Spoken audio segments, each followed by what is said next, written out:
He said it calmly, like he'd already moved on. I sat with the phone against my ear and didn't say anything. Then I told him I'd talk to him later and I hung up. I've heard people call this an inheritance revenge story before, the kind that tears other families apart.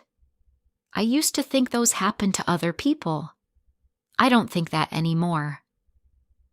My mother had a house worth around $640,000, a savings account, and a brokerage account she'd built over 30 years. She'd raised the two of us alone after my father left. She'd worked the same job for more than 2 decades. She told me once she'd made sure we were both taken care of, equal. I believed her. My brother Mark lived 10 minutes from her house. I lived 6 hours away with my husband and 2 kids. So when my mother got sick, Mark stepped in. Doctor visits, medication, insurance calls, and eventually conversations with the estate attorney. Whenever I asked about the will, he brushed it off. "It's simple," he'd say. "We split everything later." I believed him, not blindly, but enough. My mother passed early in the spring. 2 weeks after the funeral, the probate lawyer scheduled a meeting. Mark canceled it and called me instead. "I already spoke with the attorney," he said. "Mom updated the will last year. She left the house to me." I remember standing in a grocery store parking lot during that call. I didn't argue. I told myself there had to be something I misunderstood. Maybe he'd keep the house and split the money. Maybe the accounts were still shared. 2 days later, Mark posted in the family group chat. "Lawyer confirmed. Estate settled. I'll handle the property." My aunt replied with a thumbs up. My cousin wrote, "Glad it's sorted." I read that message 4 times. Then I took a screenshot. I didn't know why, just instinct, because something about it felt wrong. Not what he said, but what he didn't send. No document, no lawyer email, no copy of the will. Just his word. The next morning, I called the probate office myself. The receptionist checked the file. "The estate is still active," she said. "Nothing finalized yet." I thanked her and hung up, because if Mark had already won, the file shouldn't still be open.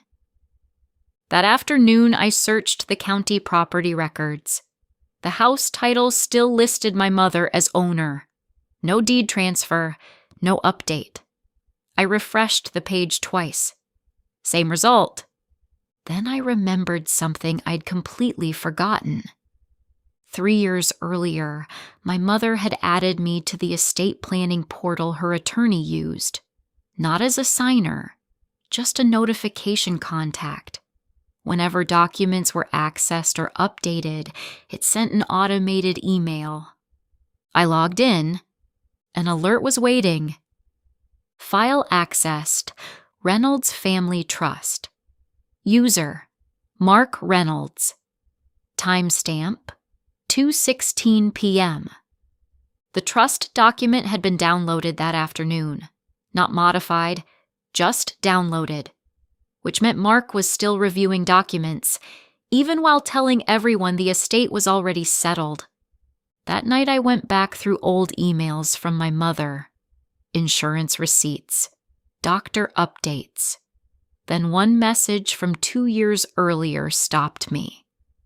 Subject line, estate update finished. There was a PDF attached. I downloaded it. 12 pages. Most of it legal language. Then page 7, property allocation. The house wasn't assigned to my brother. It was placed inside a family trust. 2 equal beneficiaries, Mark and me. 50-50. I checked the document details. Created 2022, last modified 2022. No revisions. Nothing had changed. The next morning, Mark called. His voice sounded impatient. "Look," he said, "the house is basically mine. I'll buy you out later." "Send me the will," I said. Silence. "I already explained it." "Send the document." "I'm busy right now." The call ended 30 seconds later. That night, I went deeper into the portal. Activity logs. Download timestamps. And then I found another file. Executor application, signed by Mark, dated 2 weeks after my mother died. He had applied to become sole executor of the estate. The section requiring beneficiary approval was blank. No second signature. Not mine. I stared at that form for a long time, because suddenly the plan made sense. If he became executor uncontested, he controlled everything. The sale, the accounts, the timing. Distance helped him. He assumed I wouldn't question it. I almost convinced myself I was overreacting. Mark had always been the one who liked being in charge. Maybe he just expected things to go his way, but half of $640,000 is not a small misunderstanding. The next morning, I called the probate lawyer and asked one question. "Has the executor request been approved yet?" "No," he said. "Still waiting for the second beneficiary signature." Mine. That was the moment everything shifted. I didn't call Mark. I didn't send a message to the family group chat. Instead, I replied directly to the probate lawyer, attached the trust document from my mother's email, and asked one question. Can executor approval proceed without both beneficiary signatures? His response arrived 20 minutes later. No. I downloaded the official probate objection form, filled it out at the kitchen table, attached the trust, and submitted it electronically. Timestamp, 11:42 a.m. That afternoon, the lawyer called me. His voice was careful. "Your brother didn't mention the trust in his executor filing." I didn't say anything. "He'll need to revise the application." 2 days later, Mark called again.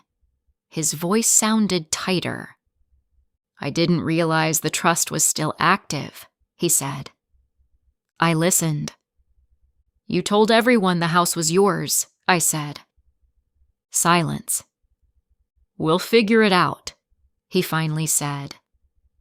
The probate meeting happened the following week. First time I'd seen him since the funeral. He didn't lean against anything. He sat quietly at the conference table while the lawyer reviewed the documents. Trust structure, property valuation, beneficiary shares, executor request, denied. Either one of us buys the other out, or the house sells and the proceeds split. Mark kept his eyes on the table. 2 months later, the house sold. Final price, $655,000. After taxes and closing fees, the trust account distributed the funds.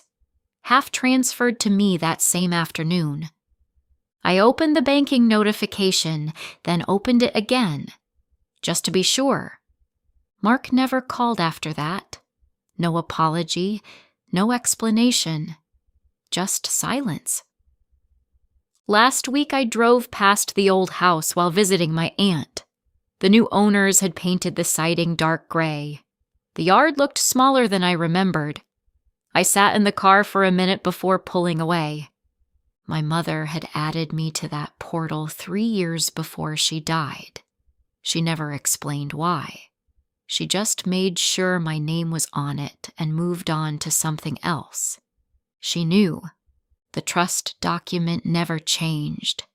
It said the same thing from the day she signed it. Most people assume the paperwork gets sorted out fairly after someone is gone. I used to think that too. What I've learned is that it usually goes to whoever shows up, and whoever thought to look